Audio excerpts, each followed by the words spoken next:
So guys देखो क्या है कि आजकल डब्ल्यूडब्ल्यूई बहुत से लोगों को बहुत बड़े बड़े निकनेम्स दे देती है, लेकिन उसके बाद में वो ये भूल जाते हैं कि उन निकनेम्स का कोई मतलब भी होता है। और हाँ, मैं यहाँ पर बात कर रहा हूँ द मेन इवेंट जे उसो की। आई मीन डब्ल्यूडब्ल्यूई ने उन्हें मेन इवेंट तो बोल दिया, उसका मॉनिकर तो दे दिया, लेकिन मेन इवेंट लायक उन्हें छोड़ा बिल्कुल भी नहीं। और अब ये भी बात समझ नहीं आती कि जे उसो को और कितना ज्यादा प्रूव करना पड़ेगा। वो बड़े मैचेस लड़ चुके हैं, उन्हें बड़ी जीत मिल चुकी है, ऑडियंस में तो उनका अलग ही बवाल नाच रहा है, मर्चेंडाइज सेलिंग में भी वो किंग बन चुके, तबाही मचा चुके हैं। फिर क्यों डब्ल्यूडब्ल्यूई उनको चांस नहीं दे रही? अब इस चीज का आइडिया तो आप इसी बात से लगा सकते हो कि जो उसो लास्ट ईयर समर स्लैम में मेन इवेंट कर रहे थे, वो भी रोमन रेस के साथ, वो इस साल पूरे समर स्लैम के मैच कार्ड से ही बाहर हो गए। डब्ल्यूडब्ल्यूई तो चाहती तो जे उसो को एमआईटीवी कॉन्ट्रैक्ट दे सकती थी, लेकिन उन्होंने उस एमआईटीवी कॉन्ट्रैक्ट को खराब कर दिया, लेकिन जे उसो को नहीं दिया। और ये कंसर्न हमारा अपना नहीं है भाई, बल्कि हर कोई बंदा जो एक्सपर्ट है डब्ल्यूडब्ल्यूई का, वो यही मानता है कि डब्ल्यूडब्ल्यूई जे उसो जैसे टैलेंट को इग्नोर ही करे जा रही है। बाकी देखो, अगर आप चैनल पर नए हो तो चैनल को अभी लाइक एंड सब्सक्राइब कर दो, आपको बस 1 सेकंड लगेगा, और वीडियो को एंड तक पूरा देखना, क्योंकि अभी तो बहुत से नाम खुलने बाकी हैं। एंड नाउ आप देख रहे हैं रेसलमैनिक्स एंड सब्सक्राइब करना तो बनता है। वेल, अगर अंडररेटेड चीजों की बात चली रही है तो हम ब्रॉन स्ट्रोमन को कैसे भूल सकते हैं भाई? उनको तो सबसे ऊपर होना चाहिए, क्योंकि यहाँ तो डब्ल्यूडब्ल्यूई ने कुछ अलग ही गजब मचा के रखा हुआ है। क्योंकि एक तरफ जहाँ डब्ल्यूडब्ल्यूई उन्हें मॉन्स्टर अमंग मैन कहा करती है, वहीं दूसरी तरफ उन्हें औने पौने रेसलर से हरवा देती है। हाँ, मैं बात कर रहा हूँ लास्ट मंडे नाइट रॉ की, जब वो डेमियन प्रीस्ट से हार गए। आई मीन देखो, कम ऑन यार, हम सब जानते हैं कि वो वर्ल्ड चैंपियन है तो चलता है, लेकिन उस मैच की नीड ही क्या थी? एक तो आपने ब्रॉन स्ट्रोमैन को सोच समझ के नहीं बुलाया, इतना ज्यादा टाइम लगा दिया, और बुलाया भी तो क्या किया? जजमेंट डे के पीछे भगवा दिया फालतू में, उसकी जरूरत नहीं थी। एंड देन वो डेमियन प्रीस्ट से भी हार गए। अगर उनके लिए कुछ प्लान ही नहीं था तो डब्ल्यूडब्ल्यूई चाहती तो ब्रॉन स्ट्रोमैन को व्हाइट 6 के साथ पेयर कर सकती थी, क्योंकि वो एक ओरिजिनल मेंबर थे व्हाइट फैमिली के, लेकिन उन्होंने वैसा भी नहीं किया। डब्ल्यूडब्ल्यूई को रून करना ज्यादा जरूरी अच्छा लगा, फिर उन्हें मॉनिकर दे देती है मॉन्स्टर अमंग मॉन्स्टर्स की। तो भाई इस चीज का मतलब ही क्या रहा? फालतू के निकनेम्स। एंड इस तरह एक बारी फिर से डब्ल्यूडब्ल्यूई ने उन्हें रून करना शुरू कर दिया। इसके बाद नंबर आता है the mega star Elle Knight का। आई मीन यहाँ तो देखो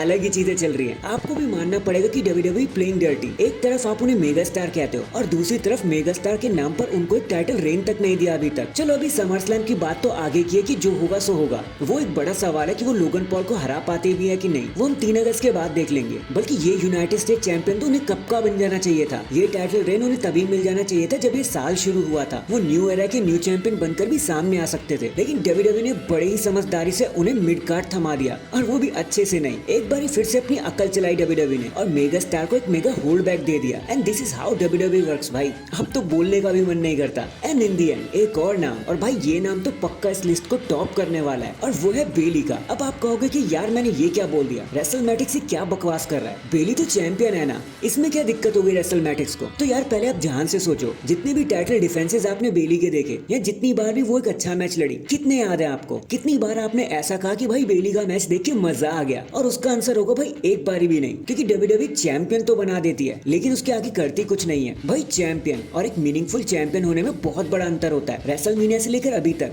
बेली एक सेकेंडरी चैंपियन के तौर पर देखी जा रही है। उनको प्यार तो भर भर के मिलता है, लेकिन फैन से, हमसे, डब्ल्यूडब्ल्यूई से नहीं। खुद बेली भी इस चीज को लेकर काफी परेशान है अपनी इस रन को लेकर। वो कुछ खास हैप्पी नहीं है इन सब चीजों से। उनकी इंटरव्यूज अगर आप ध्यान से देखोगे तो उनकी इरिटेशन साफ दिखाई दे जाएगी आपको। बट क्या ही कर सकते हैं, हमारे कंसर्न कौन सा डब्ल्यूडब्ल्यूई सुनेगी? अगर हमारी चीजें वो सुन लेती तो अंडरटेकर आज अनडिफीटेड होते एट रेसलमेनिया, ब्रॉक और रोमन से हारते नहीं। So that is it guys, आज के लिए तो बस इतना ही। ये तो मेरी लिस्ट थी अंडररेटेड सुपरस्टार की। आपको क्या लगता है इस साल का डब्ल्यूडब्ल्यूई का सबसे बड़ा अंडररेटेड स्टार कौन है? कमेंट करके जरूर बताना। एंड चैनल पर नया है तो चैनल को जल्दी से लाइक एंड सब्सक्राइब कर दो। बाकी मैं मिलता हूँ आपसे किसी और अपडेट के साथ। तब तक के लिए अपना ख्याल रखें और खुश रहें।